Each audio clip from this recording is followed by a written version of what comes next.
The freezing rain lashed against the cold marble steps of the Royal Naval Academy, washing away the ink of 1,000 brilliant stars. Thalassa knelt on the unforgiving stone, her bare knees bruised and trembling. Above her stood Alpha King Caspian. His silhouette blocked the gray sky, his golden eyes burning with unyielding authority. He held her painstakingly drawn celestial maps in his armored hands. With a single sharp motion, he tore the thick parchment in half. The sound of tearing paper echoed like a gunshot across the silent courtyard, shattering her entire world. "You dare bring this garbage into my war room?" Caspian rumbled, his voice, cold and loud enough for the entire armada to hear. "You are a lowly Omega. Your place is in the shadows, not charting the sacred seas of my ancestors. I banish you to the mud of the southern dock. Let the salt and rot wash away these dangerous—" Thalassa stared down at the torn pieces of her maps floating in the puddles. The admiral standing behind the king laughed, a cruel sound that pierced her chest deeper than a physical blade. She did not beg. She slowly gathered the wet, ruined pieces of her life, pressing them tightly against her chest.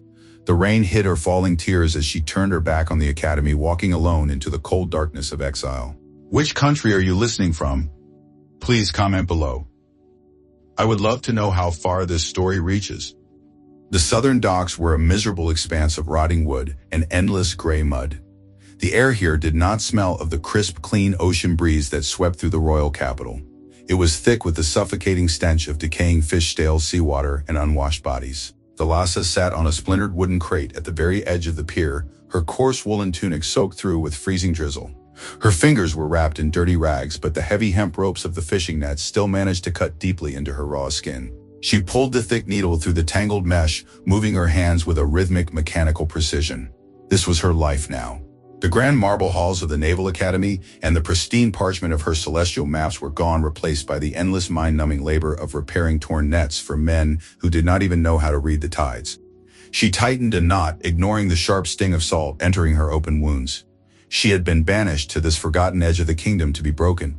King Caspian had intended for the harsh labor and the isolation to crush her spirit and wash away her brilliant mind. But Thalassa refused to shatter.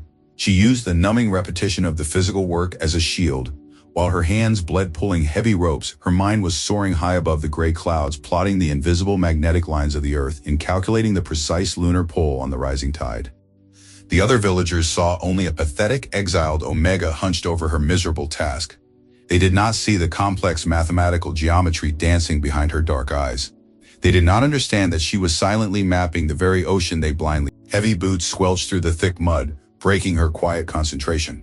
A group of local alpha fishermen swaggered down the pier, smelling strongly of cheap ale and sour sweat. Their leader, a massive brute named Borak, kicked a wooden bucket, sending dirty water splashing across Thalassa's freezing legs.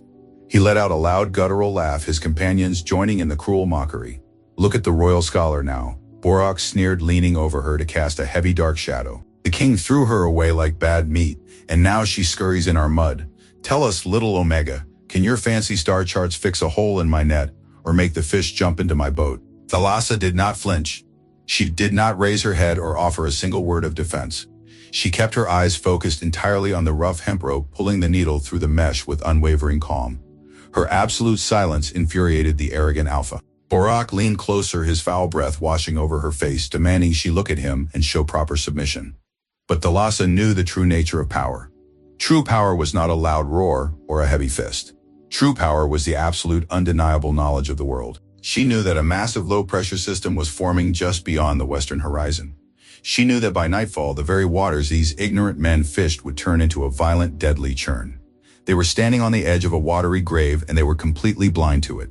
She was the only one who could see the truth. Borak spat into the freezing mud near her worn boots, growling a final nasty insult before leading his drunken crew toward the warm village taverns. Thalassa let out a slow, steady breath, the cold air immediately turning to white mist around her pale face. She watched the turbulent gray waves crashing violently against the decaying wooden pylons below. The ocean was not a chaotic, angry beast driven by magic as the traditional alphas blindly believed. It was a beautiful puzzle governed entirely by strict natural laws and elegant mathematics. She could clearly see the subtle shifts in the water temperature, the changing color of the foam, and the slight alteration in the wind direction. She truly understood the deep sea far better than the arrogant golden-eyed king who falsely claimed to rule over. As the dim afternoon sun dipped below the cloudy horizon, the harsh ringing of the harbor bell signaled the end of the grueling workday. Thalassa stood up, her cold, stiff muscles aching with every movement. She gathered her meager ration of stale bread and walked slowly away from the docks, moving like an invisible ghost through the muddy alleys. She kept her head down, avoiding the harsh stares and cruel whispers of the villagers. Let them believe she was entirely defeated. Let them think the cold mud had finally claimed her soul. They had absolutely no idea what magical wonders waited for her in the dark. She reached the crumbling wooden shack at the very edge of the village, pushing open the heavy creaking door. The real work, the brilliant secret work that would one day change the entire world, was just about to. The miserable wooden shack offered little protection against the biting coastal wind. Thalassa secured the heavy iron latch on the splintered door, shutting out the howling gale and the distant drunken shouts of the village alphas. The ground floor was bare, containing only a thin straw pallet and a cold stone hearth. But she did not linger in the damp gloom. She moved directly to the back corner, pressing her callous fingers against a loose wooden floorboard in the ceiling. Pushing it aside, she revealed a narrow hidden crawl space. She climbed the rotting wooden rungs, pulling herself up into the freezing, drafty attic. This was her true sanctuary. The slanted roof was missing several heavy wooden shingles, allowing the freezing rain to drip inside. But to Thalassa, that gaping hole was not a sign of poverty. It was her private window to the infinite cosmos. She crawled across the dusty floorboards toward a large wooden crate hidden beneath a heavy canvas tarp. Pulling the rough fabric back, she revealed her greatest secret. While the village alphas spent their meager coins on ale and pointless brawls, she had spent countless freezing months scavenging the dangerous rocky shores for salvage. Her hands moved gently over her handmade instruments, treating them like sacred relics. She had crafted a crude but perfectly balanced astrolabe from carved driftwood and rusted iron wire, salvaged from a wrecked merchant vessel. She had ground thick pieces of discarded sea glass against rough stones for hundreds of grueling hours, polishing them with fine sand, until they formed flawless magnifying lenses capable of catching the faintest starlight. She possessed no expensive brass compasses, no golden dividers, and no grand royal telescopes. But her brilliant mind did not require golden tools to see the absolute truth of the universe. She arranged her scavenged tools meticulously on a flat wooden plank, lighting a single precious tallow candle. The flickering golden flame pushed back the dark, damp shadows, revealing a large roll of stolen parchment she had painstakingly pieced together from discarded harbor manifests and fish wrappings. Thalassa picked up a charred stick of willow wood, feeling the familiar rough texture against her callous fingertips. The storm outside was raging exactly as she had predicted hours before Borak had even noticed the shifting tide. The heavy freezing rain battered the tin roof relentlessly, but she completely ignored the icy water dripping onto her bare shoulders. She looked up through the gaping hole in the roof, waiting patiently for the violent dark clouds to shift. For a brief, glorious moment, the storm broke, revealing the cold, brilliant tapestry of the night sky. Her dark eyes darted across the sparkling constellations, immediately locking onto the hunter and the celestial. She calculated the precise angles of the celestial bodies without a moment of hesitation. She measured the exact altitude of the North Star using her heavy driftwood astrolabe, her mind automatically running complex trigonometric equations that would have baffled the oldest royal scholars. She translated the vast, infinite geometry of the heavens directly onto her patched parchment. Her charred willow stick moved with blinding, graceful speed across the rough paper, drawing the exact jagged coastline and the hidden deadly reefs lurking patiently beneath the churning black water. The traditional royal navigators relied on ancient rhyming songs and sheer blind guesswork, dragging heavy iron chains behind their ships, hoping to feel the ocean floor before they crashed into it. They mapped the open seas using deep-seated fear and archaic superstition, praying to the earth goddess to spare their wooden hulls. Thalassa mapped the seas using undeniable absolute truth and unyielding mathematics. She drew the intricate magnetic currents sweeping fiercely around the treacherous eastern peninsula, marking the exact coordinates where the water temperature dropped sharply and the shifting barometric pressure created deadly unseen whirlpools. She labeled a massive jagged reef system hidden entirely from the naked eye, calculating its exact deadly depth based purely on the lunar tide cycle and the pull of the distant moon. As the dark charcoal filled the blank parchment, a profound sense of pure, brilliant empowerment washed warmly over her. Here in the freezing, leaking attic of a forgotten muddy village, she was not a lowly, banished Omega forced to mend fishing nets. She was the absolute, undisputed master of the ocean. The arrogant Alpha King who had cruelly humiliated her only ruled the temporary dirt he stood upon. Thalassa ruled the eternal stars. She finished the final complex calculation, carefully blowing the loose charcoal dust from the flawless map. It was a masterpiece of naval cartography capable of guiding a blind man through the deadliest waters on Earth. She ran her scarred fingers over the intricate lines, feeling a deep, beautiful connection to the natural world. But the quiet triumph was suddenly shattered. The wind outside abruptly shifted, carrying a strange, unnatural chill that instantly snuffed out her single candle. Plunged into total darkness, Thalassa felt the wooden floorboards tremble beneath her knees. A deep, mournful sound echoed across the violent ocean, cutting right through the howling storm. It was the heavy brass note of a royal war horn. The sound was frantic and terrifying, signaling absolute distress. Thalassa scrambled toward the hole in the roof, peering out into the blinding black rain. The invincible Royal Armada was out there, and the desperate horns were coming from the exact coordinates of the deadly hidden reef she had just mapped. They were sailing blindly into a massive watery grave. The frantic blare of the Royal War Horn echoed through the freezing rain. That heavy brass note tore through the fragile sanctuary of the attic. Thalassa dropped her charcoal stick. Her breath hitched in her throat. The sound did not just signal a fleet in distress. It was a vicious key unlocking a vault of trauma she had spent years trying to bury. The damp smell of the fishing village vanished. The freezing rain faded into a suffocating silence. She was no longer a grown woman hiding under a leaking roof. She was a 10-year-old girl standing in a sunlit workshop filled with the scent of polished brass. Her father, Elias, had been a quiet man with a mind that mirrored the endless depth of the ocean. He was an Omega, a low-ranking scholar who dared to believe the sea could be understood rather than blindly feared. Thalassa remembered standing on a wooden stool beside his grand workbench. He was holding his ultimate masterpiece. It was a magnificent brass compass mounted on a delicate gimbal system designed to remain perfectly level, no matter how violently a ship pitched. He had spent his entire life calculating the magnetic variations of the northern currents. He knelt beside her, placing the cool heavy metal into her small hands. His eyes held the exact same luminous fire she now saw in her own reflection. He told her the compass was the heartbeat of the world. He promised it would guide the royal fleet out of the dark ages. The memory shifted, turning violently dark. The heavy oak doors of the workshop burst open. The sunlight was entirely blocked by the massive armored frames of the high royal admirals. They marched into the sanctuary, bringing the metallic stench of violence and arrogant alpha dominance. The lead admiral, a towering brute with a scarred jaw, did not ask for the navigational calculations. He did not want to understand the intricate gears or the brilliant magnetic housing. He looked at Elias with absolute supreme disgust. He declared that Omegas had no place commanding the direction of Alpha warriors. He claimed the compass was an insult to the ancient navigational prayers of their ancestors. Thalassa remembered the suffocating terror freezing her blood. She watched helplessly as the admiral ripped the beautiful brass instrument from her father's hands. Elias did not fight back. He simply stood there, his quiet dignity serving as a stark contrast to their loud, aggressive ignorance. He tried to explain the math, to warn them about the shifting magnetic poles. The admiral silenced him with a brutal backhand strike that sent her father crashing into the wooden workbench. Then the massive Alpha raised his heavy steel boot and brought it down violently upon the brass compass. The sound of shattering glass and snapping metal echoed endlessly in her mind. The delicate gears, the precise magnetic needle, the culmination of her father's entire existence was crushed into useless, jagged pieces on the stone floor. The admirals laughed. They burned his navigational charts and ordered him banned from the coastal capital forever. Her father died a broken man 2 winters later, staring out at an ocean he was forbidden to map. That brutal day taught Thalassa the most terrifying lesson of her life. Brilliance without physical power was entirely defenseless. The naval elite did not want the truth. They only wanted blind obedience to their heavy swords. To show them a better way was to invite utter destruction. The traumatic memory released its heavy grip. Thalassa gasped, pulling a ragged breath of freezing air into her lungs. She was back in the dark, leaking attic. The storm raged against the thin wooden walls. The war horn blasted again, sounding weaker this time, a desperate, dying gasp over the roaring waves. The Royal Armada was trapped in the deadly reef, exactly where her father had warned the currents would shift. They were sinking because they had destroyed the very man who tried to save them. A dark, bitter part of her soul wanted to stay hidden.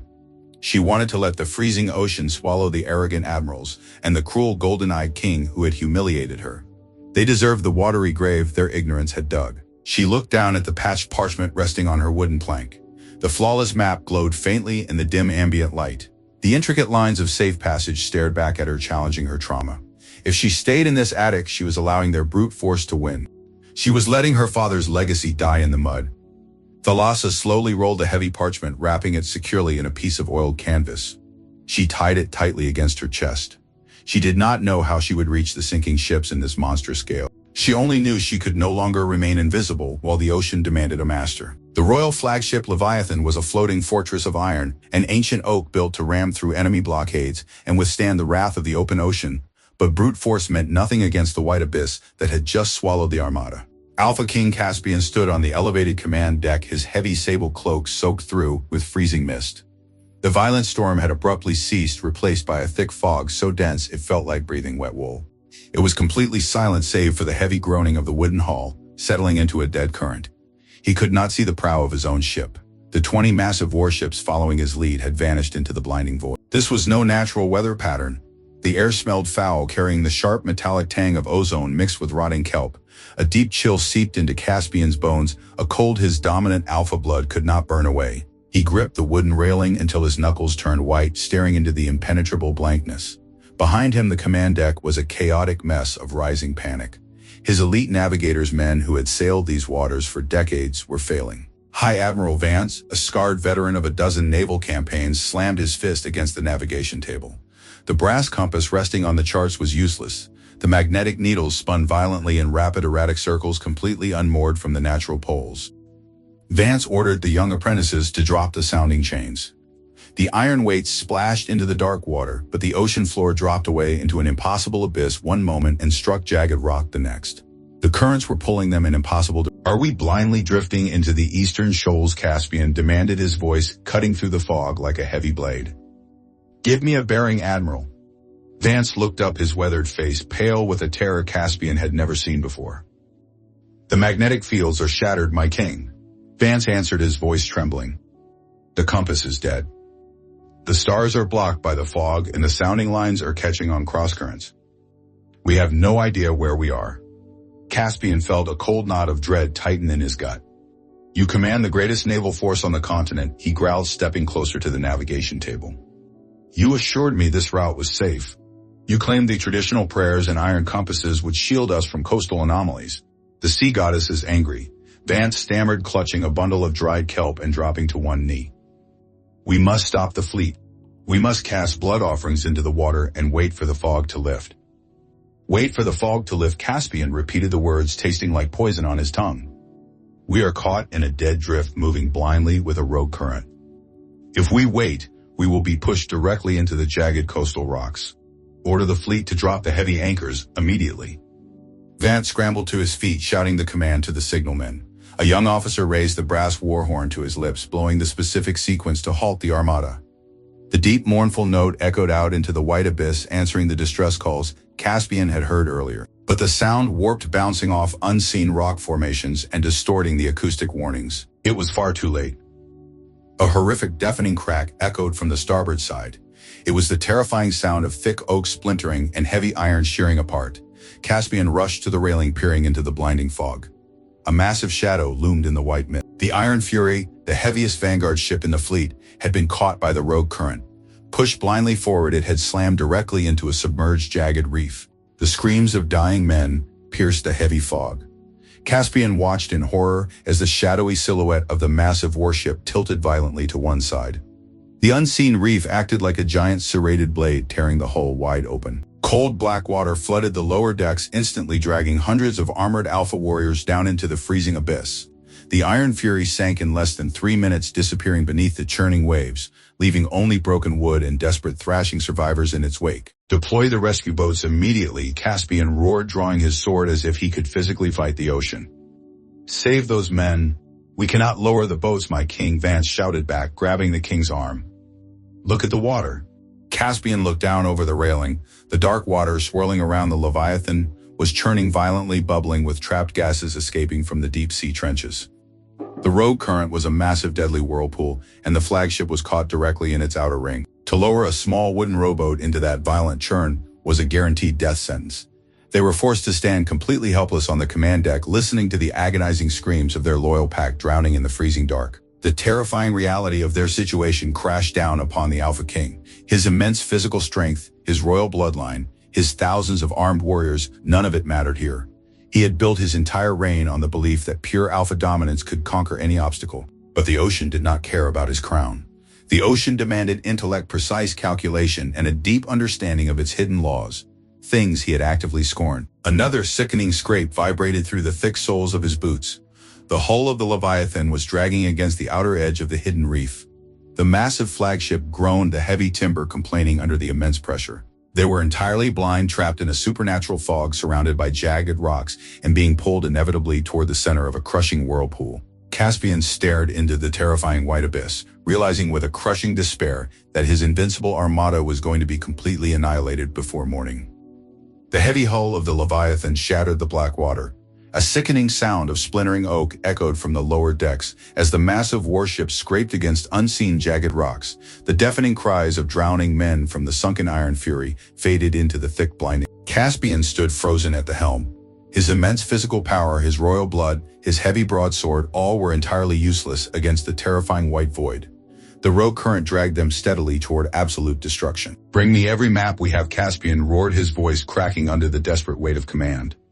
He grabbed High Admiral Vance by the heavy gold epaulets, shaking the older Alpha. "Find a safe passage out of this nightmare immediately." Vance was completely broken. The arrogant admiral dropped a stack of heavy royal sea charts onto the damp navigation table.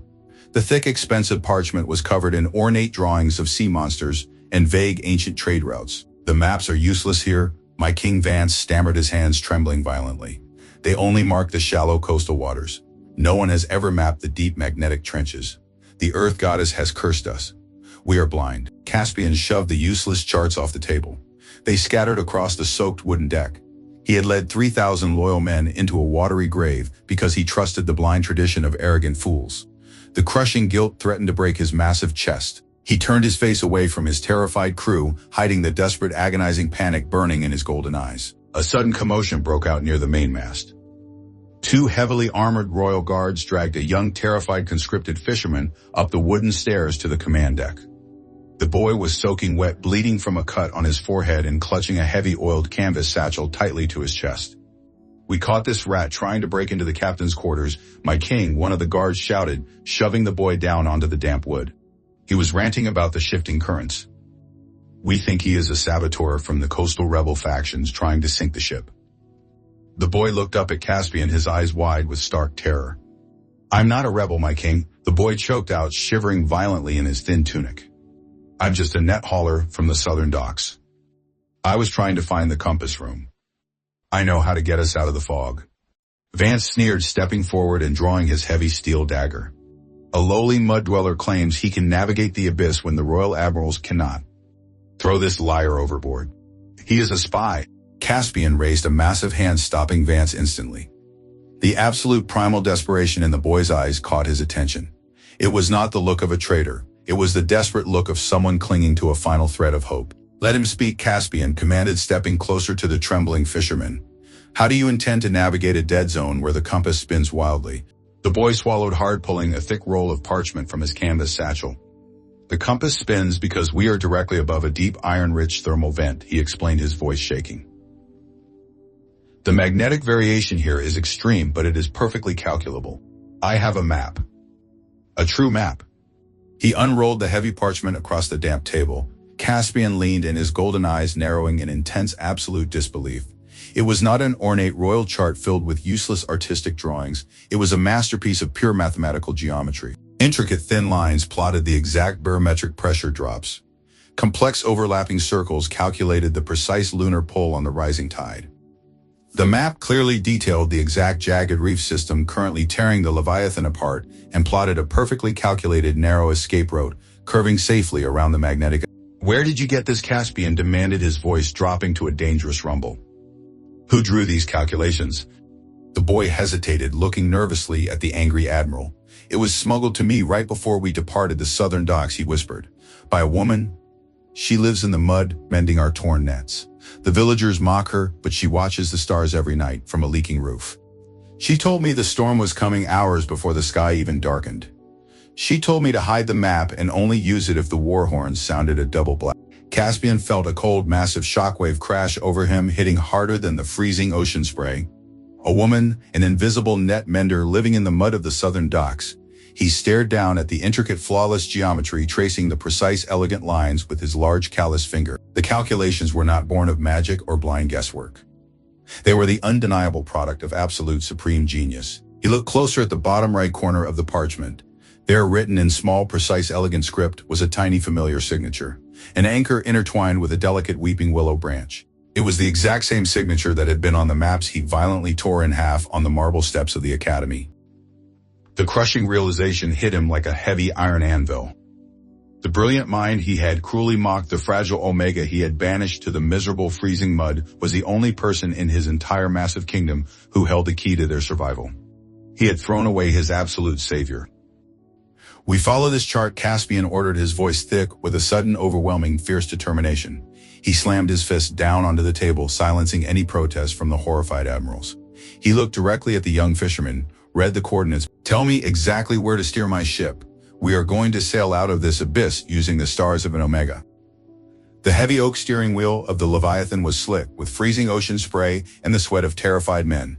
King Caspian shoved the royal helmsman aside and wrapped his massive calloused hands around the polished wood. He was not going to delegate the survival of his fleet. He locked his golden eyes onto the young fisherman standing by the navigation table. "Read the first heading," Caspian commanded, his deep voice echoing over the roar of the churning black water. "Do not hesitate, boy." The fisherman traced his trembling finger along the precise charcoal lines of Thalassa's smuggled map. "Hard to port, my king," he shouted over the howling wind, 30 degrees toward the jagged eastern. High Admiral Vance let out a raw scream of pure panic. "You're steering us directly into the rocks," Vance yelled, drawing his heavy steel blade in a blind fit of desperate terror. "The traditional prayers demand we hold the center. You will kill us all." Caspian did not even look at the arrogant admiral. He simply released a suffocating wave of dominant alpha energy, so dense and heavy that Vance collapsed onto the damp wooden deck, dropping his sword with a loud clatter. "The time for blind prayers is over," Caspian growled, his massive back muscles bulging as he violently forced the heavy wooden wheel to the left. "We follow the math. We follow her." The massive warship groaned in terrifying protest as its iron-reinforced prow swung directly toward the deadly shadow of the eastern ridge. To the naked eye, it looked like absolute madness. The violent crashing waves seemed perfectly aligned to smash the Leviathan into a million splintered pieces. The royal guards braced themselves against the heavy mast, closing their eyes and waiting for the deafening impact. But the impact never came. Just as the jagged black rocks loomed dangerously close, the flagship caught the hidden secondary current, perfectly calculated on Thalassa's chart. The water pressure shifted, catching the heavy hull and sweeping it cleanly around the lethal stone ridge with breathtaking, flawless precision. Caspian felt a massive jolt of adrenaline rush through his veins. It worked. The complex geometry drawn on the rough stolen parchment was absolutely perfect. "Read the next coordinate," he roared, feeling a sudden fierce spark of hope pierce the crushing darkness of the fog. For the next hour, the command deck became a symphony of numbers and sheer physical strength. The young fisherman called out the precise barometric drops and the shifting lunar angles while Caspian muscled the massive warship through the deadly invisible maze. They threaded the Leviathan through impossibly narrow channels, avoiding deep-sea thermal vents that would have boiled them alive and steering clear of massive magnetic whirlpools that would have dragged them down into the eternal abyss. With every successful turn, Caspian's heart grew heavier, burdened by a profound, agonizing regret.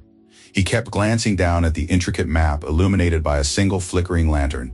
He remembered the cold marble steps of the academy. He remembered the fragile, beautiful Omega kneeling in the freezing rain, offering him the greatest weapon his kingdom had ever seen. And he remembered tearing it to pieces. He had looked at a brilliant mind capable of mapping the very breath of the Earth Goddess, and he had cruelly cast her into the mud simply because she did not possess the physical strength of an alpha. Yet, despite his brutal arrogance, she had still chosen to save him. She had calculated this storm and smuggled the map, knowing her own people would mock her. Her supreme mercy and unyielding intellect completely shattered his pride. A sudden shift in the air temperature snapped him out of his dark thoughts. The foul metallic stench of ozone and rotting kelp began to fade, replaced by the crisp, clean scent of the open ocean.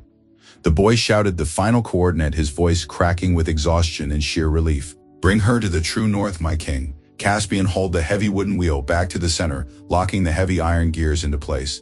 The Leviathan surged forward, riding the crest of a massive swell. Like a heavy curtain being violently torn open, the thick, blinding white fog abruptly shattered. The massive flagship burst out of the supernatural abyss and sailed directly into the calm open waters, bathing entirely in the pure bright silver light of the full moon. The crew on the command deck stood in absolute stunned silence.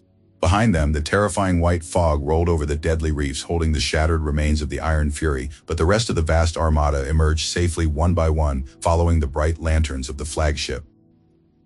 They had survived the impossible. The young fisherman collapsed against the navigation table, weeping openly in gratitude. Admiral Vance remained on his knees staring at the calm sea in complete humiliated shock. The ancient traditions had completely failed them. A piece of patched parchment drawn by an invisible banished Omega had single-handedly saved the Royal Navy. Caspian did not celebrate. He slowly released his cramping hands from the heavy steering wheel, his massive chest heaving.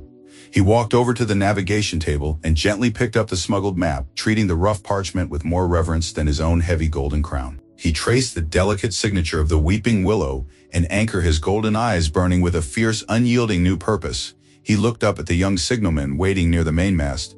"Change our course immediately," Caspian commanded, his deep voice vibrating with absolute, undeniable authority. "We are not returning to the pristine royal capital. Turn the entire surviving armada around. We are sailing directly into the mud of the southern docks." The freezing rain had stopped, leaving the southern docks buried under a thick layer of damp gray fog. Thalassa sat on her splintered wooden crate at the very edge of the pier, mending the same heavy hemp nets. Her hands were numb, the cold seeping deeply into her bones, but her mind was entirely focused on the distant horizon.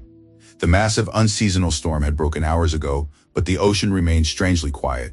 She had heard the frantic, desperate war horns of the Royal Armada fade into. She knew exactly where the fleet had been trapped, and she knew the precise mathematical probability of their survival without her charts. The numbers were absolute, terrifying: 0. A heavy hollow ache settled in her chest. She had tried to save. She had smuggled the map, but perhaps it was too late. Perhaps the arrogant alphas had simply ignored the paper and chosen to drown with their useless pride. A sudden deep vibration rumbled through the wet wooden planks beneath her boots. It was not the natural rhythm of the rising tide. It was the heavy, synchronized displacement of massive amounts of water. Thalassa stopped pulling her needles, slowly raising her head. The thick gray fog out on the water began to part. The massive iron-reinforced prow of the royal flagship Leviathan pierced through the mist, gliding smoothly toward the miserable, muddy docks. It was heavily battered, the thick oak scarred by jagged rocks, and missing huge sections of its protective iron plating, but it was undeniably afloat. Behind the flagship, the dark silhouettes of 19 massive warships emerged from the fog, dropping their heavy iron anchors in the deep coastal waters. They had survived the abyss. The entire fishing village completely froze. The drunken alphas, stumbling out of the taverns, dropped their ale mugs in absolute stunned silence. The Royal Armada never visited this rotting edge of the kingdom. Borak, the massive local fisherman, took a nervous step backward, his arrogant bravado instantly melting away at the sight of the heavy golden royal crest painted on the damaged flagship. The massive wooden boarding ramp dropped with a deafening crash, slamming directly into the muddy pier just a few feet from where Thalassa sat. The heavy sound of armored boots echoed like thunder against the wood. Alpha King Caspian descended the ramp alone. He wore no heavy crown and no grand sable cape. He wore a simple dark tunic soaked with seawater, his massive scarred arms completely bare to the cold wind. His golden eyes swept fiercely over the terrified crowd, searching with desperate, agonizing intensity. Thalassa immediately lowered her head, her heart hammering a frantic, terrifying rhythm against her ribs. She pulled her coarse woolen hood down, hoping to remain invisible in the gray shadows. The last time she had seen the Alpha King, he had shattered her life and condemned her to this freezing mud. She braced herself, expecting him to march past her toward the village elder, expecting him to demand fresh supplies or conscript more local boys. But the heavy, rhythmic footsteps of the king stopped abruptly. The massive shadow of the Supreme Alpha completely enveloped her small tremble. Thalassa Caspian breathed, his deep voice cracking with a raw, heavy emotion she had never heard before. It was not a royal command. It was a desperate, breathless plea. She did not look up. She kept her raw, bleeding fingers perfectly still on the tangled hemp net. "What do you want from me, my king?" she whispered, her voice steady despite the terror gripping her spine. "I have no more maps for you to tear apart. I only have mud and broken rope." Caspian fell to his knees. The absolute, undisputed ruler of the greatest naval force in the world, the Supreme Alpha who bowed to absolutely no one, dropped directly into the freezing, filthy mud of the fishing pier. The thick, foul sludge stained his royal trousers, but he did not care. He reached out with massive, trembling hands, gently, completely covering her raw, bleeding fingers. The sheer, absolute contrast of his burning physical heat against her freezing skin was overwhelming. She gasped, trying to pull away, but his grip was perfectly gentle, entirely lacking the cruel dominance she had come to expect from his kind. "I did not come to tear anything apart, Thalassa," he murmured, his golden eyes burning with a profound, crushing regret. "I came to gather the pieces I so foolishly broke."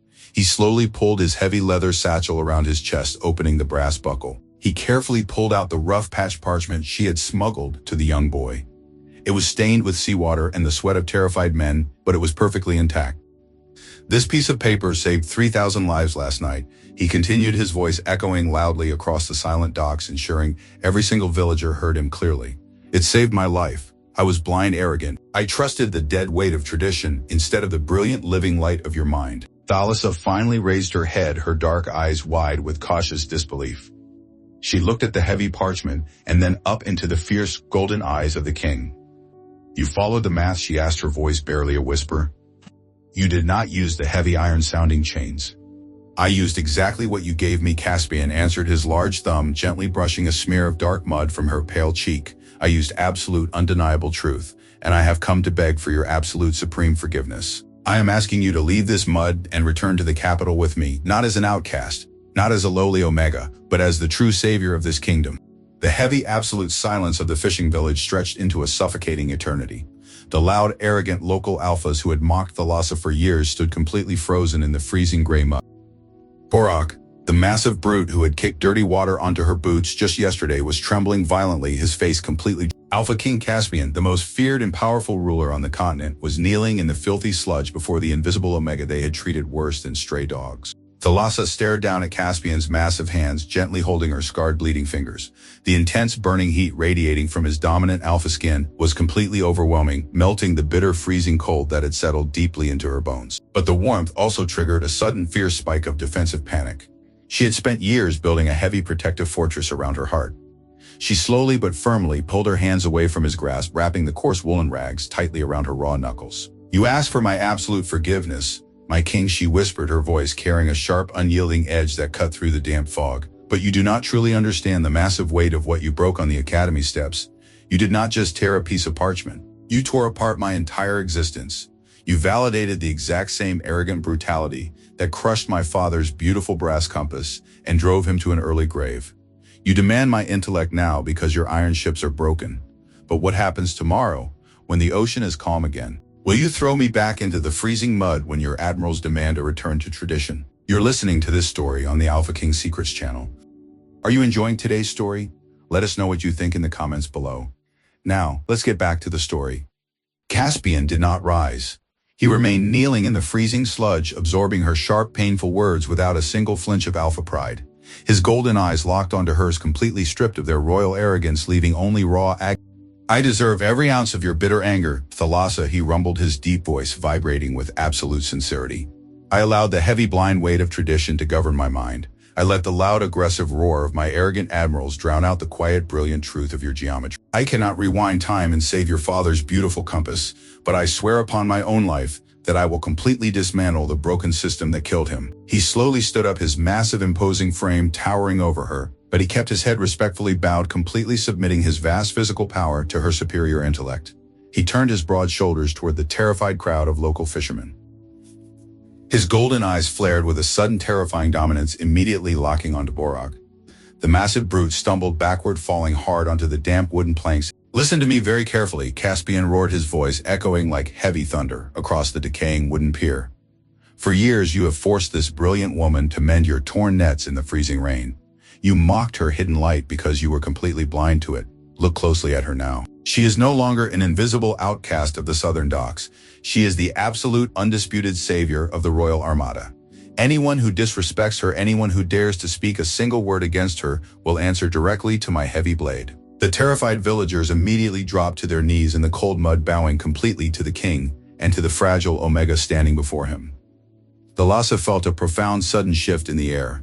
The heavy, suffocating chains of her long exile were finally snapping. She looked up at Caspian. The slow burn of intense emotional tension sparked fiercely between them. He took a single careful step closer, completely respecting her boundaries. He reached out and gently, carefully tucked a loose strand of her damp, dark hair behind her ear. His rough, calloused fingers lingered against her cold, pale cheek, sending a sudden, beautiful shiver down her spine. Come back to the capital with me, Thalassa, he murmured softly, his golden eyes shining with a deep, unyielding devotion. I do not just need a navigator for my broken ships.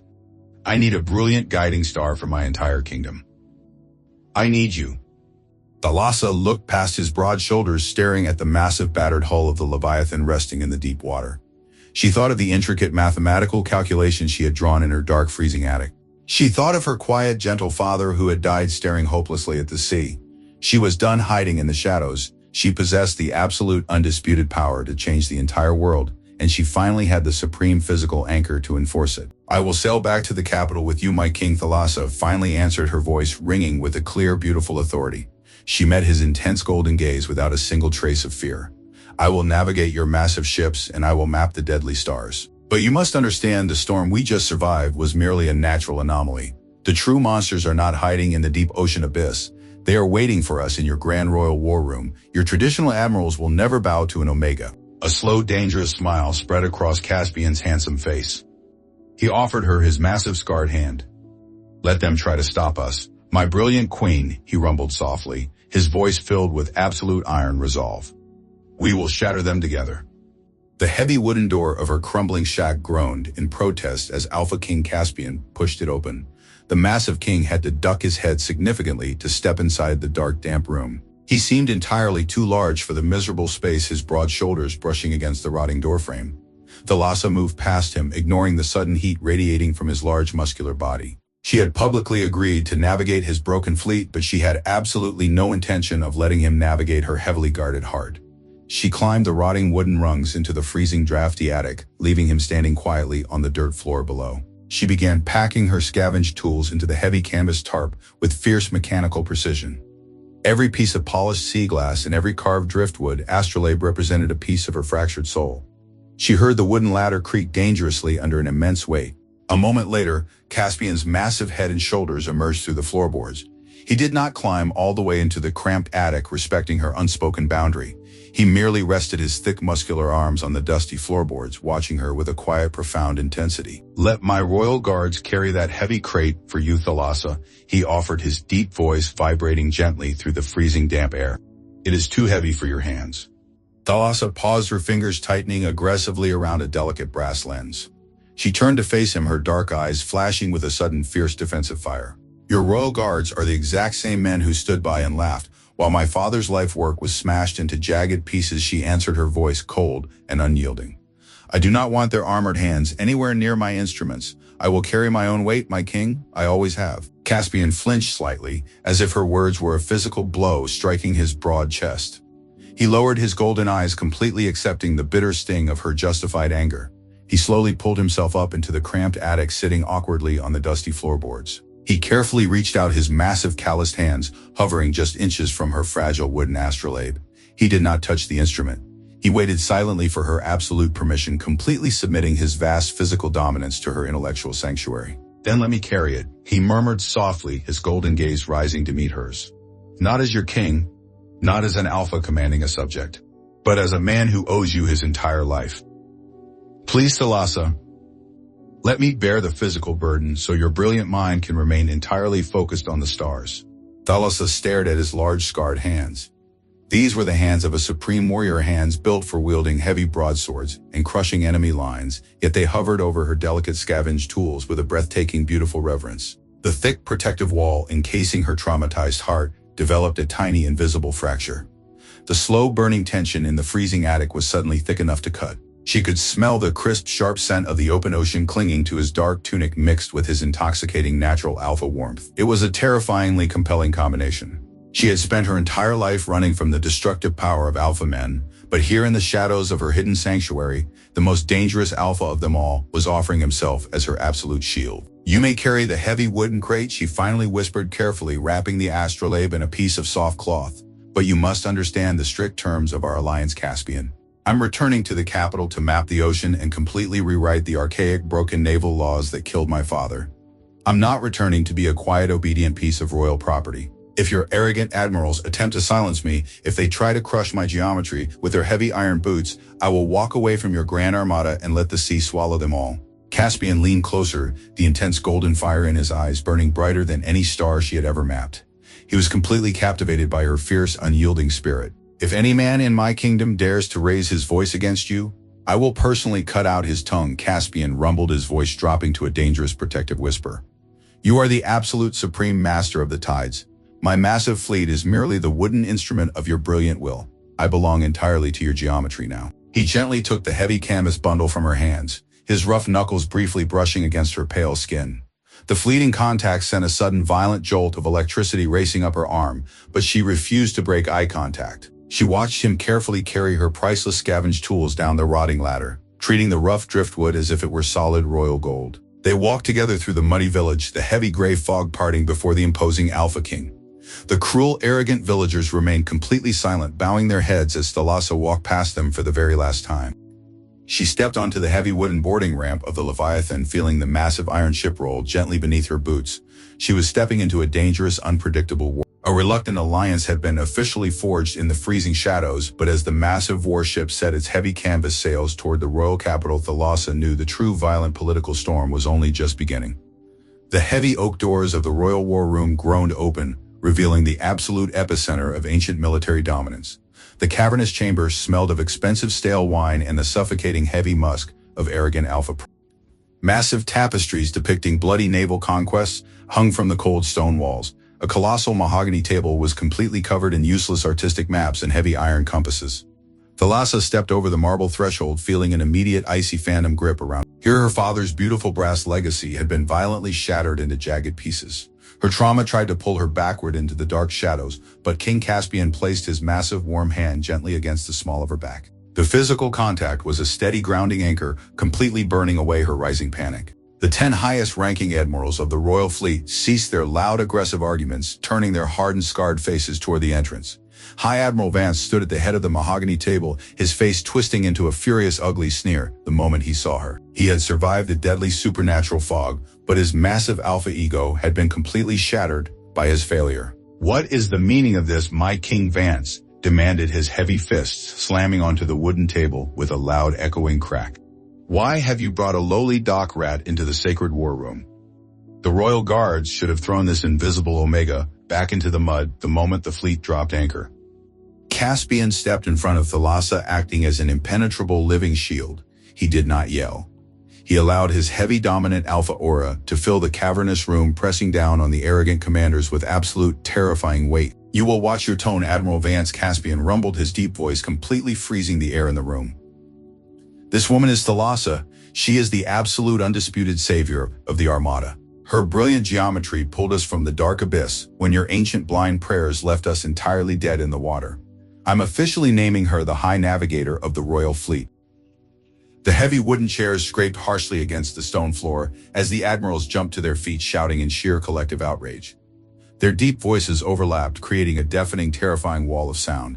They argued an Omega could never They claimed her mathematical charts were dangerous, unnatural witchcraft that would deeply offend the ancient Earth goddess. Thalassa realized with absolute crystalline clarity that these powerful men were not afraid of magic. They were utterly terrified of becoming obsolete. They were terrified that a quiet, fragile woman wielding charcoal and parchment could completely render their heavy steel swords entirely useless. Thalassa stepped out from behind the massive protective shadow of the king. She did not tremble. She walked directly to the colossal mahogany table, staring straight into the furious, scarred face of High Admiral Vance. She pulled out her flawless, intricate sea chart, unrolling it over their useless artistic maps. "You claim to honor the ocean, Admiral Vance," Thalassa began, her voice piercing through their loud, chaotic shouting. "Yet you blindly drag heavy iron chains across her deep trenches, destroying the very currents you command invincible iron ships, but completely fail to understand the simple barometric pressure dropping around your head." Vance leaned over the table, his face turning a violent shade of crimson. "You dare speak to me of pressure, little Omega?" He sneered, his hand dropping instinctively toward the heavy hilt of his sword. "I have sailed the deep waters for 40 years. I have conquered enemy armadas. I will not take orders from a fragile mud dweller who belongs in a breeding chamber." Caspian moved with blinding, terrifying speed.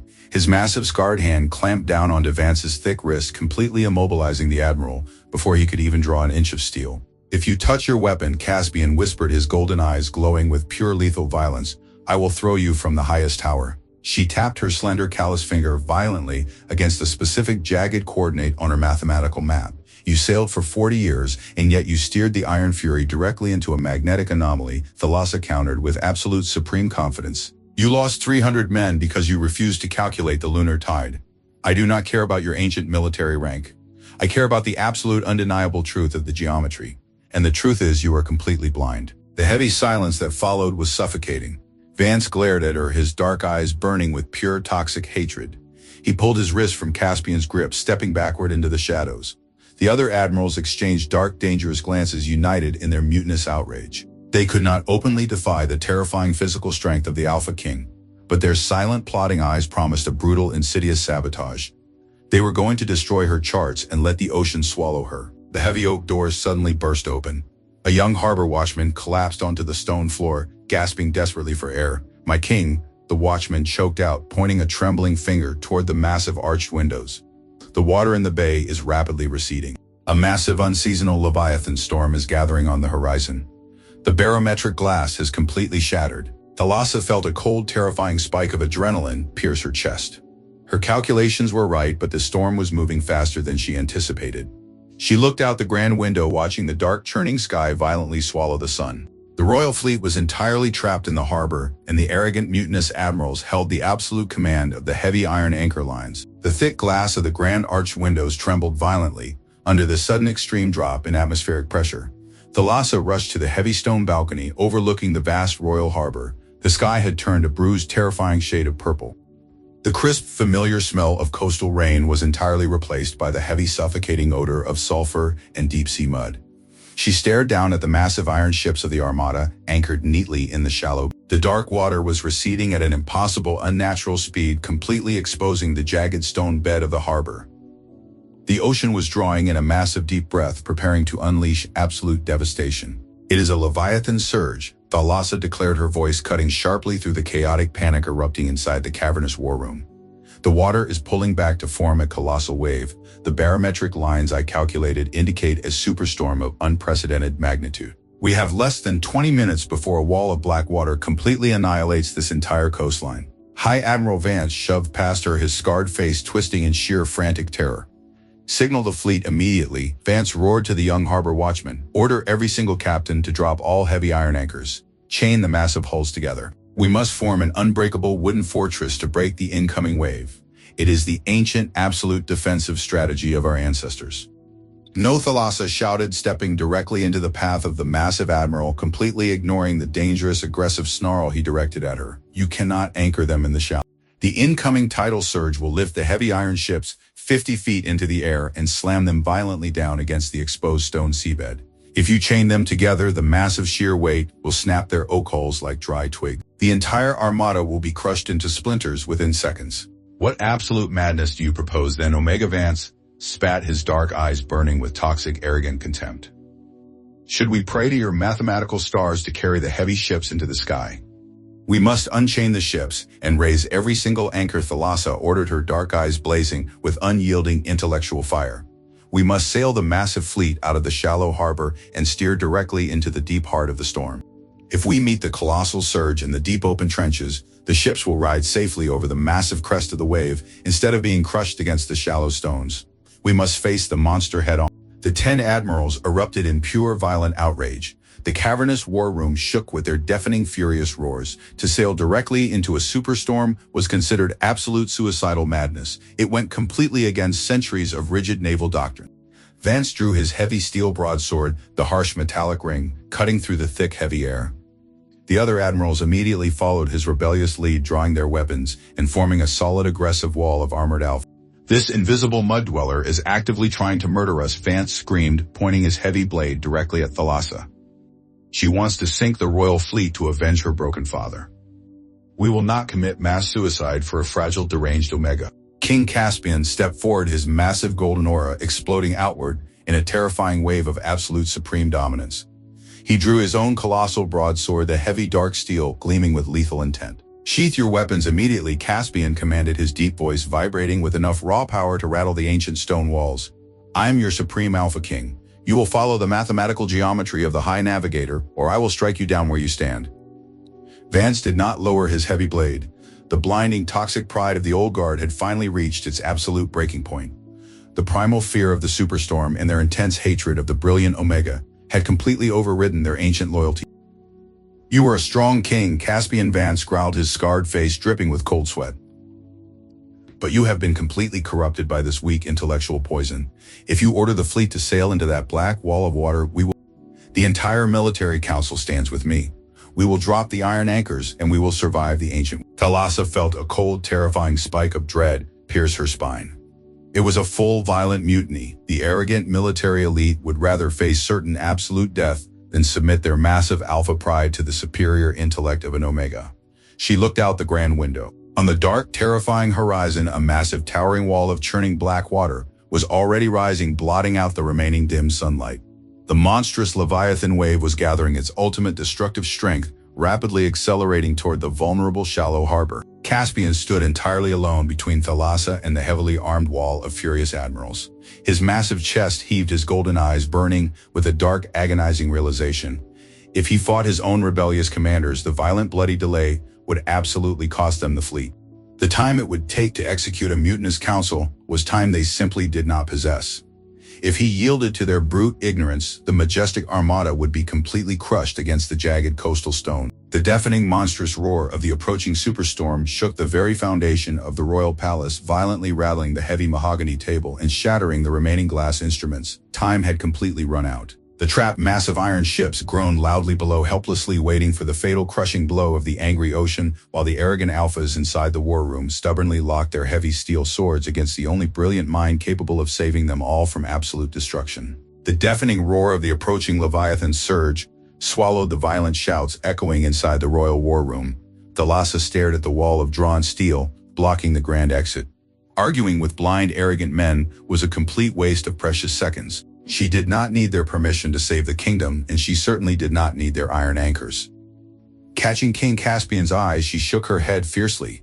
She pointed toward the arched window overlooking the harbor. The stone balcony connected directly to the steep seawall stairs, offering a straight path down to the flagship. "Follow the math, my king," Thalassa shouted over the howling wind. "Leave these dead men in the dark." She turned her back on the furious elite and sprinted out onto the trembling balcony. The freezing rain whipped her dark hair across her face, but she did not slow her frantic pace. She unclasped her coarse woolen cloak, letting the soaked fabric slip from her shoulders and fall to the stone. It was a physical release of the trauma she had carried for years. She was no longer the frightened girl hiding in the mud of the southern docks. The ocean was demanding a master, and she was finally answering the call. She raced down the steep, jagged stone steps of the seawall. Her worn boots slipped dangerously on the slick green moss, but her focus remained completely unbroken. Behind her, Caspian abandoned the chaotic mutiny. He sheathed his broadsword and vaulted over the stone railing, landing gracefully on the stairs to follow her descent. He acted as her impenetrable rear guard, placing his physical strength entirely at the disposal of her intellect. They reached the violently pitching docks just as the bay began to empty. The water sucked backward toward the horizon with a horrifying hiss, exposing ancient, rotting shipwrecks, discarded cargo, and jagged black rocks that had been hidden for centuries. The harbor floor was laid bare, gasping in the sudden open air. The ocean was drawing in a deep, unnatural breath, pulling all the coastal water into the gathering storm to prepare for a singular, devastating strike. Thalassa leaped across the widening gap between the wooden pier and the iron hull, her boots hitting the soaked command deck of the Leviathan. Total panic had overtaken the crew. Deckhands were frantically unspooling the anchor chains, their faces pale with terror, as they tried to execute the last standing orders of Admiral Vance. They blindly believed that chaining the ships to the shallow, rocky seabed would somehow anchor them against the end of the world. "Stop the chains," Thalassa roared. She did not use a booming tone. Her voice carried a clear, piercing authority, born of absolute certainty. It required no alpha dominance to command attention. "If you drop those anchors into the shallow mud, you will murder every single man on this vessel. The incoming wave will lift us 50 feet and slam us down onto those exposed rocks." The terrified crew froze, staring in stunned shock at the small Omega issuing naval commands on their war deck. Before a single officer could protest, Caspian landed on the deck beside her.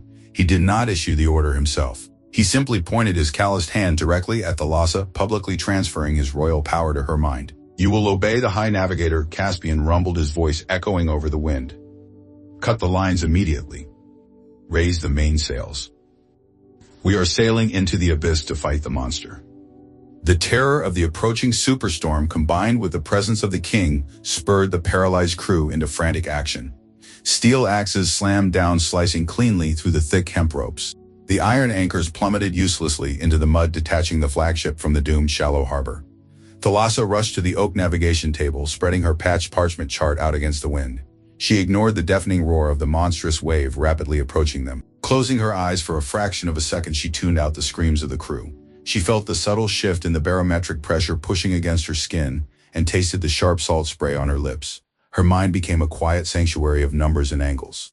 She ran her fingers quickly over her hand-drawn geometry, silently calculating the estimated mass of the incoming water against the displacement of the flagship.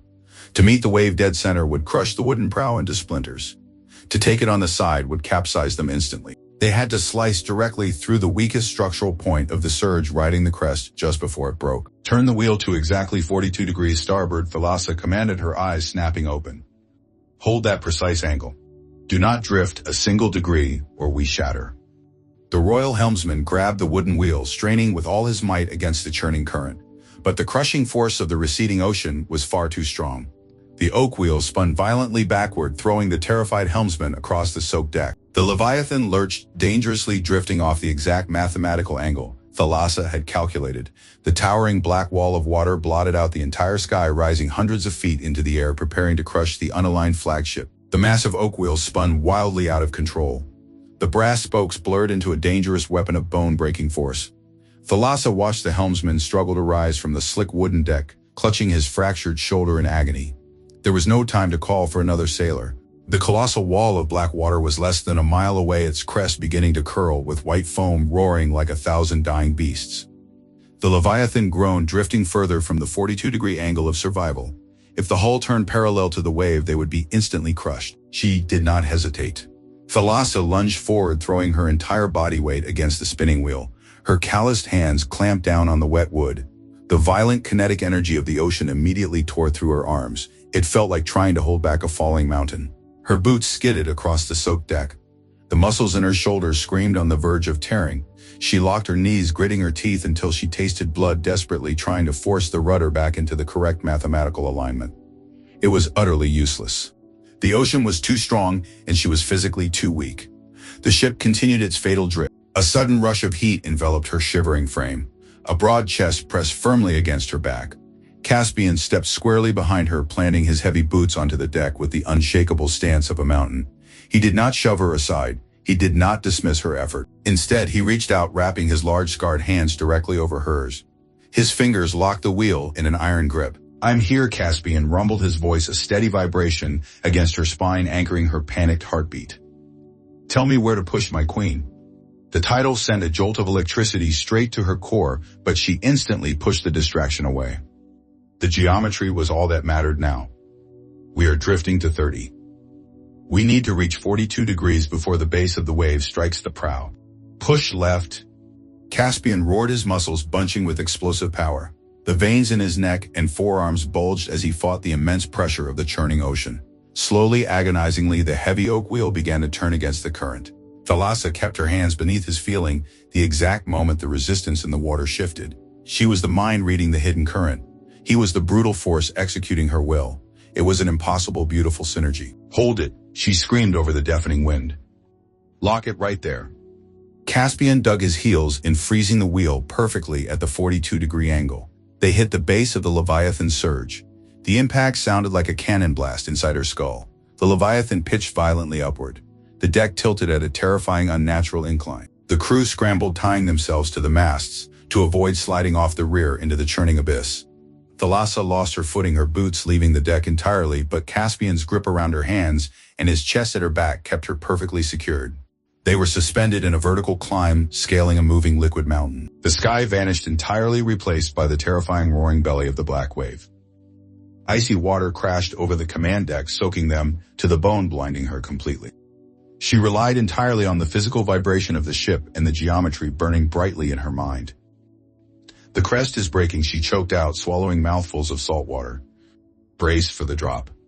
For one terrifying second, they hung suspended at the very peak of the colossal wave. Below them, the shallow harbor was a churning nightmare of destruction, right where the Admirals had wanted to anchor them. Then gravity reclaimed the iron ship. The Leviathan slammed down the backside of the surge, plunging deep into the trough before violently leveling out.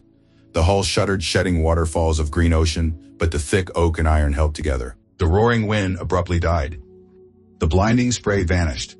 Thalassa blinked, the stinging salt from her eyes, gasping for air. The sky above them fractured, tearing the dark storm clouds apart to reveal a perfectly clear circular patch of starry night.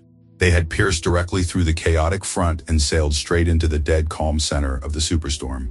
The water here was smooth as dark glass. She looked over her shoulder. One by one, the silhouettes of the 19 remaining warships breached the crest of the wave, guided by the lanterns of the flagship sliding safely into the sanctuary of the Eye. They had survived. She felt the tension leave Caspian's massive frame. He slowly rested his forehead against her wet hair, breathing heavily, perfectly content to remain tethered to her hands. The ocean had tested their bond and they had conquered it together. The dead calm inside the eye of the superstorm was deeply unsettling. The violent howling wind had been entirely replaced by the quiet creaking of stressed timber and the soft lapping of smooth dark water against the hull. The towering black walls of the hurricane circled them, slowly trapping the fleet in a temporary serene prison. But the immediate danger of the Leviathan surge had passed. The armada was battered, but completely intact. Thalassa carefully stepped away from the heavy oak wheel. Her arms trembled violently from the sheer physical exertion, and her soaked clothes clung uncomfortably to her freezing skin. She looked out over the command deck. The terrified crew members who had strapped themselves to the mainmast were slowly untying the thick ropes. They stood up, looking at the calm water and then slowly turning their eyes toward the small, fragile woman standing by the helm. There were no cheers. There was only a profound, stunned silence. They had witnessed absolute sheer impossibility. They had sailed straight into the jaws of a monstrous wave and emerged alive solely because they followed her mathematical geometry instead of their ancient prayers. King Caspian stood beside her, leaning slightly against the wooden railing. He wiped a mixture of salt water and blood from his forehead, his golden eyes scanning the surviving fleet with intense satisfaction. He did not speak. He deliberately allowed the crushing silence to settle over the deck, forcing his crew to fully absorb the undeniable reality of what had just happened. A heavy wooden rowboat detached from the nearest warship, the Iron Vanguard. The small craft rowed quickly across the calm dark water, pulling up alongside the Leviathan. High Admiral Vance and his mutinous commanders had abandoned the war room, climbing aboard the trailing ships just before the surge hit. Now they were coming to face the music. They climbed the rope netting, dragging themselves onto the soaked command deck of the flagship. Vance looked completely ruined. The arrogant alpha swagger that usually puffed up his massive chest was entirely gone. His expensive military uniform was soaked with brine, his heavy steel broadsword hanging uselessly at his hip. He looked at the perfectly intact hull of the Leviathan and then at the dark, towering walls of the storm circling them. His ancient navigational doctrine had been definitively publicly shattered. If they had stayed in the harbor exactly as he commanded, every single man standing on the deck would currently be a mangled corpse at the bottom of the rocky bay. Caspian pushed off the railing, stepping slowly toward the group of wet, humiliated admirals. He did not draw his weapon. His mere presence, radiating quiet, absolute dominance, was far more terrifying than a drawn blade. "You demanded the ancient ways," Admiral Vance Caspian said, his deep voice cutting cleanly through the quiet air. "You were willing to let 3,000 loyal men die purely to protect your fragile pride. Look around you. The Earth Goddess did not save this fleet. A mind you deemed entirely worthless did." Vance swallowed hard, his weathered face pale and drawn. He looked at Caspian and then slowly forced himself to look at Thalassa. He did not see a frightened mud dweller anymore. He saw a woman standing calmly in the eye of a superstorm, possessing an intellect so vast and powerful, it made his 40 years of military experience look like children playing in a puddle. The bitter, toxic hatred in his eyes finally cracked, replaced by the heavy, suffocating weight of sheer, undeniable truth. For decades, Vance and his kind had built their entire identity on the belief that physical alpha strength was the only valid metric of power. They had crushed omegas, silent scholars, and destroyed beautiful instruments simply because they could not understand the delicate gears. Thalassa stood there holding nothing but a piece of wet patched parchment, but she had just wielded a power far greater than their heavy iron cannons. Thalassa did not gloat. She felt no joy in their humiliation. She only felt a deep, lingering sorrow for her father, who should have been standing here to see his life work vindicated. She stepped forward, holding the wet sea chart out toward the defeated admiral. "The geometry does not care about your rank or your gender, Admiral," she said quietly, her voice devoid of malice, but filled with absolute, unyielding truth. "It only cares about accuracy. You can continue to fight the math and eventually drown, or you can learn to read the compass. The choice belongs entirely to you." Vance stared at the complicated, beautiful lines drawn on the paper. His hands trembled. The old guard was dead and the ocean had chosen a new master. Slowly, painfully shedding the last remnants of his toxic pride, High Admiral Vance fell to his knees on the soaked deck. He unbuckled his heavy steel broadsword, the symbol of his alpha dominance, and laid it flat on the wooden planks at Thalassa's feet. He bowed his head, submitting entirely to her intellect. One by one, the remaining commanders followed his lead, dropping to their knees and laying their swords on the wet deck. The mutiny was over. The silent bow echoed louder than any victory horn, forever changing the hierarchy of the kingdom. The pile of surrendered steel lay gleaming on the soaked wooden planks. Thalassa stared down at the broadswords. For years, she had been entirely defined by the edge of those blades. They were the instruments of her father's destruction and the enforcers of her miserable exile. A dark, vengeful part of her mind urged her to kick the weapons into the dark water, to strip these proud men of their fangs and leave them defenseless. It would be a poetic justice. She looked at High Admiral Vance. The older man remained kneeling, his chin resting on his chest, his posture radiating total defeat. He expected cruelty. He expected her to mirror the exact brutality his naval council had wielded for generations. Thalassa knelt carefully, gathering the wet parchment of her map. She did not reach for the swords. "Pick up your weapons, Admiral," she said, her voice quiet but carrying effortlessly across the silent deck. Vance flinched, lifting his head in confusion. He searched her face for a hidden trap. To surrender a sword was to surrender one's life. Returning it was a gesture completely alien to Alpha military doctrine. "I am a navigator," Thalassa continued, rolling the parchment into a tight cylinder. "I have no use for steel. I cannot chart a course with a blade, and I cannot calculate barometric pressure through fear. If I strip you of your pride to satisfy my own vengeance, I am no better than the men who smashed my father's compass. I do not want blind submission, Vance. I need competent sailors. The back wall of this hurricane is approaching, and it will be infinitely more chaotic than the front. Pick up your sword and prepare your crew." A complex wave of emotions washed over the scarred veteran's face. Shock gave way to profound, genuine respect. He reached down and retrieved his weapon, gripping the hilt, not as a tyrant, but as a subordinate. He rose slowly, tapping his fist against his chest in a crisp, ancient naval salute. The gesture lacked the mocking undertones he had always used before. The other commanders followed his movement, reclaiming their blades and standing at attention, waiting for her command. Caspian watched the exchange from the shadows of the mainmast. He felt a tight knot of anxiety dissolve in his chest. He had worried the deep trauma of her past might poison her new authority. He should have known better. Her intellect was not just mathematical, it was deeply empathetic. She had conquered the mutiny without shedding a single drop of blood, effectively forging a loyalty that violence could never achieve. He stepped forward, seamlessly inserting himself into the chain of command as her enforcer. "You heard the High Navigator," Caspian announced, his voice ringing clear. "Secure the cannons, double the ropes on the mainmasts. We have less than 20 minutes before the eye passes and the rear eye wall strike." The deck erupted into organized movement. The paralyzing terror had evaporated, replaced by a focused, desperate energy. The admirals shouted orders, coordinating the complex rigging adjustments Thalassa required. She walked toward the prow, seeking a momentary isolation from the rush of the crew. The circular patch of clear night sky above them was shrinking as the towering black clouds closed in. The stars were disappearing one by one, swallowed by the encroaching vortex. Caspian joined her, leaning against the railing.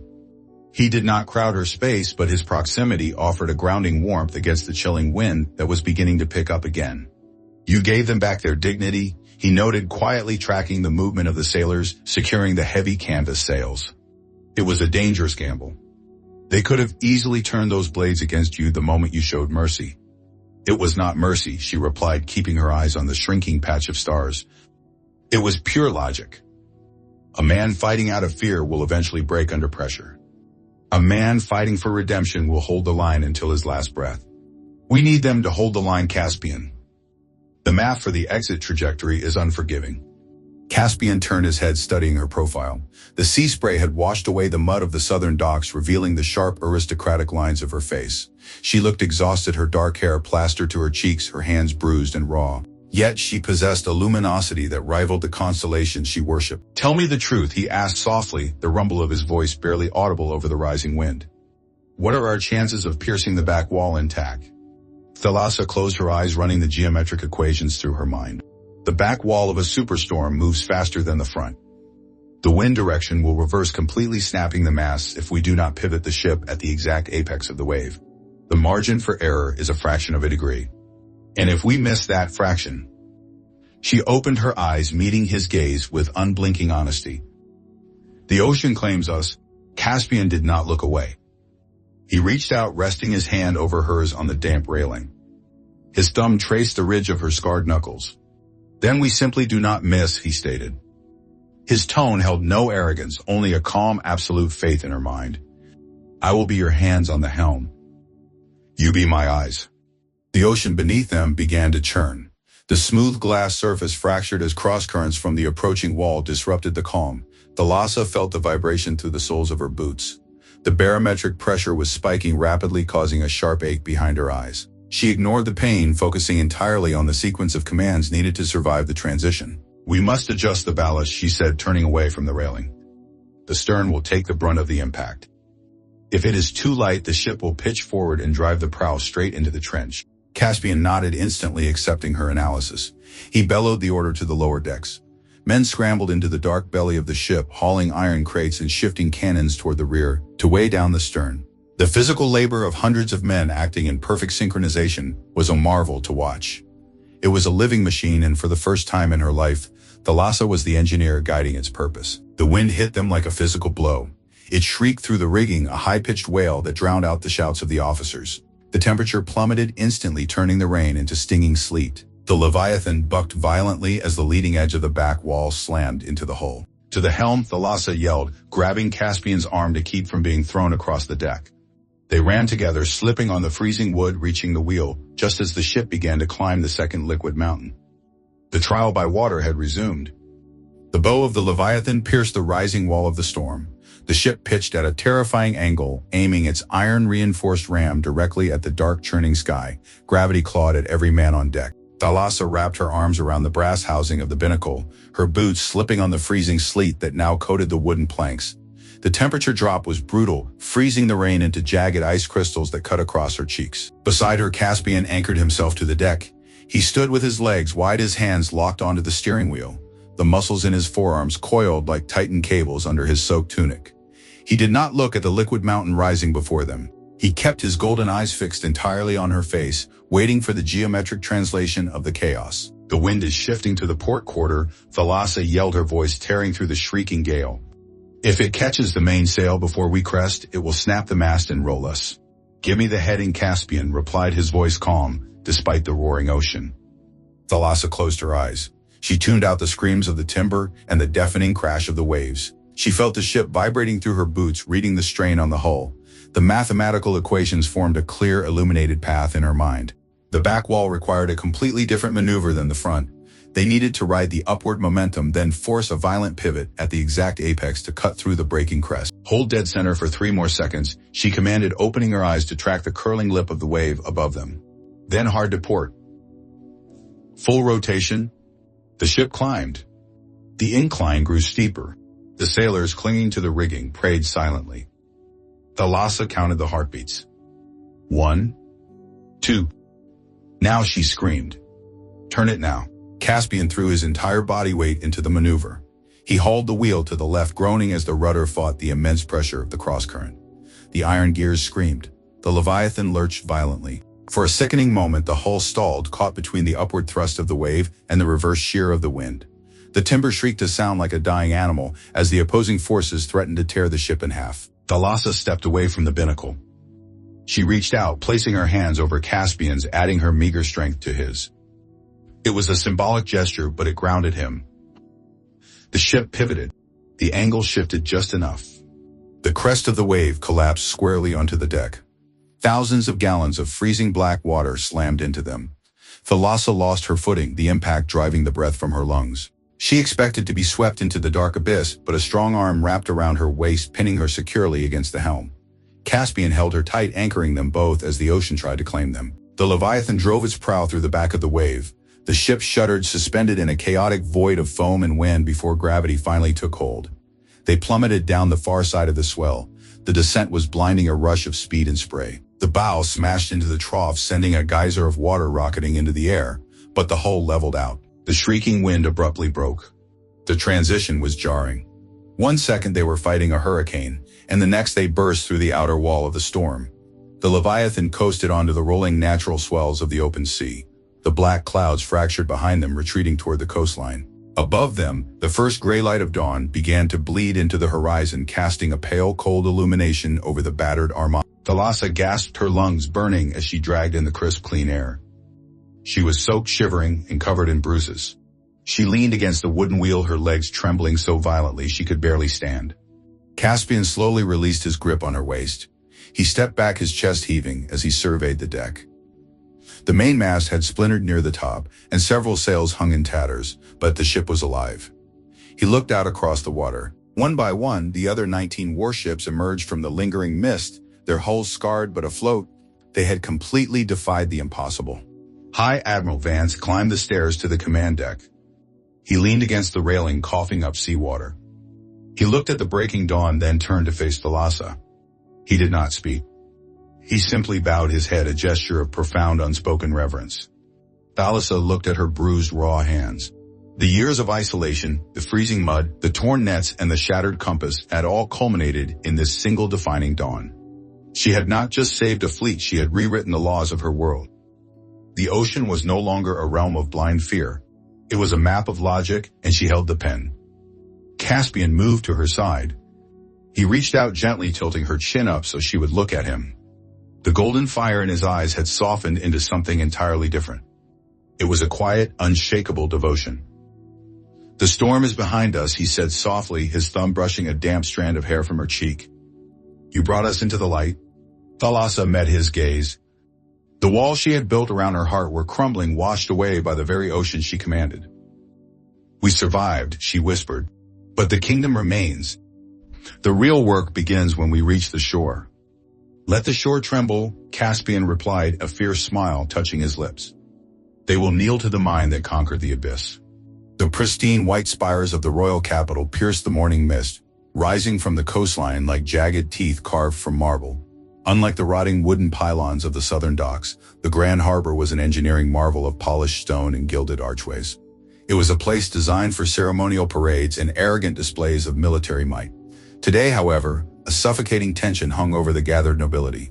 The news of the Leviathan surge had reached the city hours ago. The royal court, draped in expensive silks and jewels, had assembled on the viewing terraces, expecting to find the shattered, lifeless remains of their invincible armada washing ashore. Instead, they watched in stunned silence as the Leviathan carved its way through the calm bay. The flagship was a bruised survivor. Its ceremonial banners were gone, ripped away by the hurricane. The mainmast ended in a jagged stump, and the iron-reinforced hull was deeply scarred, yet it sailed with a defiant grace. Behind it, forming a perfect defensive wedge, the 19 remaining warships glided into the harbor. They had not been defeated by the sea, they had tamed it. The heavy iron anchors plunged into the deep water, the chains rattling like a victory drum. As the boarding ramp lowered, grinding against the marble pier, the gathered aristocrats and politicians pressed forward. They expected King Caspian to stride down the wood, brandishing his broadsword, roaring a tale of how his alpha strength had wrestled the ocean into submission. Caspian appeared at the top of the ramp, but he did not descend alone. He stepped aside, offering his hand toward the shadows of the command deck. Thalassa stepped forward into the morning light. She wore no royal garments. Her coarse woolen tunic was stained with salt and dried mud. Her dark hair tangled from the freezing wind, and her raw hands were wrapped in makeshift bandages. She held only a tightly rolled cylinder of patched parchment. A collective gasp rippled through the assembled nobility. Whispers of disgust and profound confusion echoed across the marble terraces. They recognized her caste immediately. To see an Omega, a common laborer, standing as an equal beside the sovereign king was an unthinkable breach of ancient protocol. Caspian ignored the murmurs. He kept his hand extended, waiting patiently. Thalassa took a breath, the crisp scent of jasmine and polished stone filling her lungs. Replacing the brine of the storm, she placed her bruised hand in his. Together, they walked down the ramp. They were not alone. High Admiral Vance and the surviving naval commanders fell into step right behind them. The scarred veterans formed a tight, impenetrable guard of honor around Thalassa. The visual impact was staggering. The most decorated, lethal alpha warriors in the kingdom were deliberately matching their pace to the measured steps of a fragile Omega. As their boots hit the marble pier, the High Chancellor, frail but vicious alpha draped in velvet, pushed his way to the front of the crowd. He pointed a trembling, manicured finger at Thalassa. "What is the meaning of this insult?" the Chancellor demanded, his voice shrill with indignation. "You bring a mud dweller to the sacred steps. You allow a breeder to stand before the court while our ships are in ruins. Have her removed at once." Before Caspian could even shift his stance, High Admiral Vance stepped forward. The older veteran did not draw his sword. He simply stared down the Chancellor with a look forged in the dead center of a superstorm. The ships are scarred because the ocean tried to swallow us, Vance said, his voice carrying the calm, lethal warning of an approaching front. And the woman you just insulted is the only reason you still have a navy to govern. If you point your finger at the High Navigator again, Chancellor, I will break it. The Chancellor paled, stumbling backward into the crowd. The silence that followed was absolute. The military had officially severed its ties to the ancient, arrogant traditions. Caspian released Thalassa's hand and turned to face his kingdom. He did not shout, but his voice resonated with undeniable clarity, reaching every corner of the Grand Harbor. For generations we have built our empire on brute force and blind superstition, Caspian declared, his golden eyes sweeping over the pale faces of the nobility. We let arrogance dictate our borders and fear draw our maps. We shattered brilliant minds because we were too weak to understand them. That era ends today. He gestured toward Thalassa, pulling her gently to his side. This is Thalassa. She did not defeat the storm with a blade. She defeated it with intellect, geometry, and a truth that none of our swords could ever cut. By royal decree, all ancient naval laws restricting the study of the sciences are abolished. The academy will be rebuilt, and it will be open to every mind in this kingdom, regardless of rank or gender, and it will be led by her. The nobility stood paralyzed, the foundation of their entire societal structure crumbling before their eyes. They could not argue with the king, and they could not argue with the scarred, loyal army standing fiercely behind him. Caspian turned his back on the crowd, effectively dismissing them. He reached into his leather satchel and withdrew a small, beautifully polished mahogany box. He offered it to Thalassa. She took it carefully, her fingers tracing the smooth wood. She unlatched the brass clasp and lifted the lid. Resting on a bed of dark velvet was a pristine set of drafting tools, a heavy brass compass, glass magnifying lenses, and delicate iron dividers. It was not her father's compass, but it was the promise that her father's legacy would never be destroyed again. Thalassa looked up from the tools, meeting Caspian's gaze. The golden fire in his eyes was steady, anchored entirely to her. The water in the bay is calm, Caspian said quietly, a faint smile touching his lips. But I suspect the political tides in this city are going to be treacherous. Thalassa closed the wooden box. Clutching it to her chest, she looked past the king, staring at the vast glittering expanse of the open ocean beyond the harbor walls. The fear that had kept her hiding in the attic was gone, washed away by the Leviathan. She possessed the map, she had the tools, and she commanded the loyalty of the fleet. Let them try to drown us, Thalassa replied, her voice ringing with quiet, unshakable certainty. I know exactly how to navigate the dark. Disclaimer: this video is a work of fiction, created with the assistance of artificial intelligence. All characters, settings, and events depicted are entirely imaginary and are not intended to represent real-life people or situations. Please view for entertainment purposes only.